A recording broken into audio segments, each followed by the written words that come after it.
আসসালামু আলাইকুম। কেমন আছেন সবাই? আলহামদুলিল্লাহ, আমিও ভালো আছি। আজকে আপনাদের সাথে আমার নতুন একটি ব্লগ শেয়ার করব। শীতকাল, খিচুড়ি খাবো না তা কি হয়? বাসায় মেহমান ছিল, তাই আয়োজন করে নিলাম খিচুড়ি মাংসের। আর রান্নাটা করব মাটির চুলায়। তো প্রথমে আমি মাংসটা মশলা দিয়ে মাখিয়ে ম্যারিনেট করে রাখবো, সেই প্রক্রিয়া চলছে।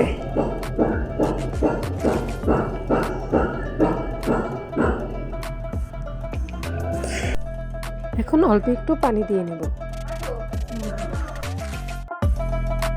এদিক দিয়ে ছাদে গেলাম পাতিলে মাটি মাখিয়ে নিতে। যেহেতু মাটির চুলায় রান্না করব, তাহলে তো এটা করতেই হবে।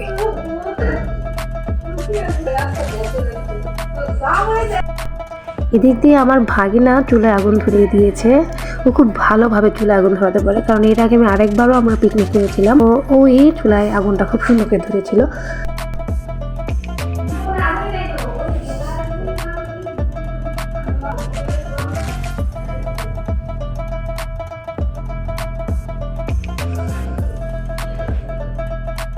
বড় আপু এখন মাংসটা দিয়ে দিচ্ছে তেলের মধ্যে। মাংসটা মশলা মাখিয়ে রেখে কিছুক্ষণ তারপরে রান্না করতেছি আমরা। এভাবে রান্না করলেও খাবারের স্বাদটা ভালোই লাগে। সবটুকু মাংস দিয়ে দিয়েছে।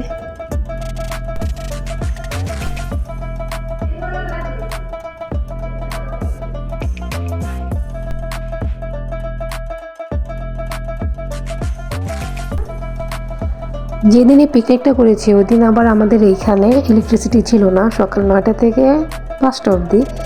তো মাটির চুলায় রান্না করেছি, সবাই একসাথে ছিলাম, অনেক মজা করেছি।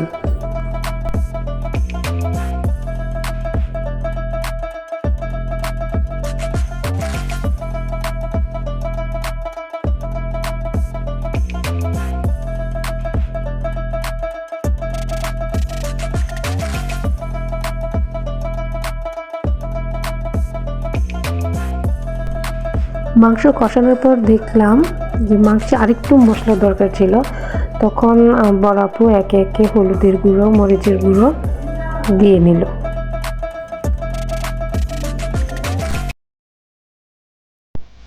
এখন কিছুক্ষণ নেড়ে তারপরে ঢেকে রাখবে।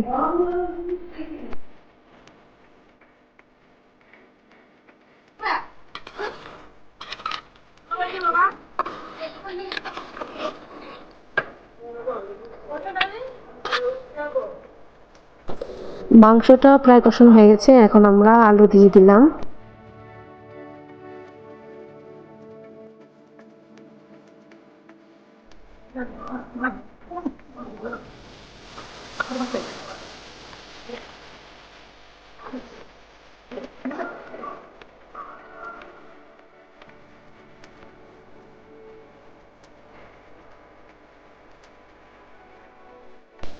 এখন খিচুড়ি রান্না করা হবে।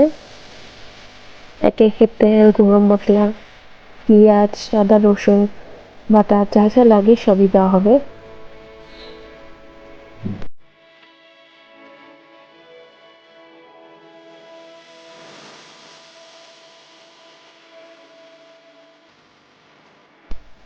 এখন এক এক করে হলুদের গুঁড়ো, মরিচের গুঁড়ো দিয়ে দিল।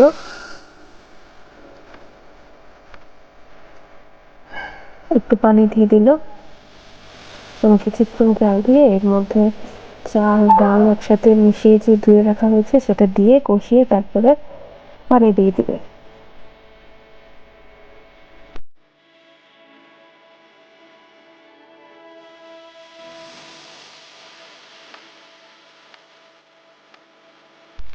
আমরা পিকনিকটা ছাদের উপর করিনি, সিঁড়ি ফুটার ওখানে করেছি, কারণ ছাদে প্রচন্ড বাতাস ছিল। এখানে ওদের এখানে করা হয়নি।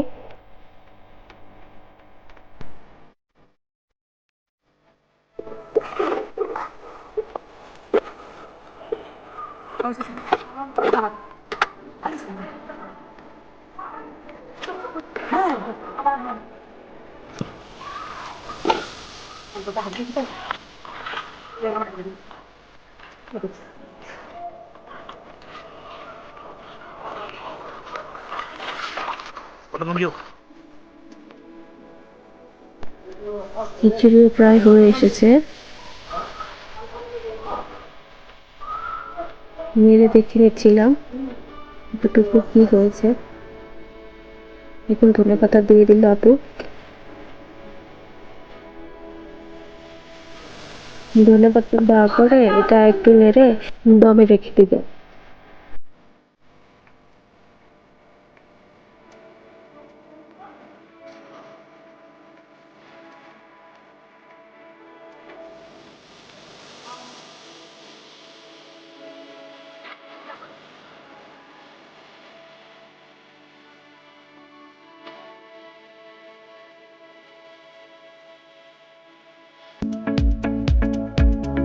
আমাদের রান্না শেষ, এখন আমরা খিচুড়িটা বেড়ে নিব।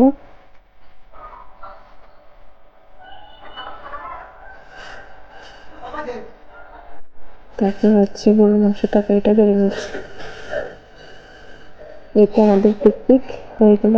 একসাথে অনেক মজা করেছি আমরা। ধন্যবাদ সবাইকে।